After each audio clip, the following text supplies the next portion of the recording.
உலகம் முழுவதும் கடந்த ஒரு மாதத்தில் கொரோனா உறுதி செய்யப்பட்டவர்களின் எண்ணிக்கை 52% உயர்ந்துள்ளதாக உலக சுகாதார அமைப்பு தெரிவித்துள்ளது.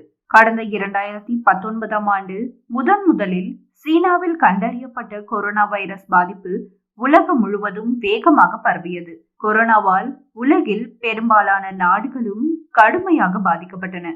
கொரோனாவை கட்டுப்படுத்தும் விதமாக புதிய தடுப்பூசிகள் கண்டுபிடிக்கப்பட்டாலும் கொரோனா வைரஸ் உருமாறிக்கொண்டே இருக்கிறது. இது உலக விஞ்ஞானிகளுக்கு சவாலாக உள்ளது. கடந்த 2 ஆண்டுகளில் கொரோனாவின் தாக்கம் குறைந்திருந்த நிலையில் தற்போது அதிகரிக்க தொடங்கியுள்ளது.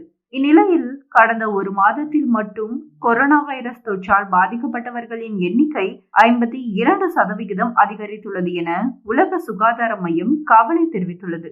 கடந்த 28 நாட்களில் மட்டும் 8,50,000 பேர் புதியதாக கொரோனா தொற்றுக்கு பாதிக்கப்பட்டுள்ளனர்.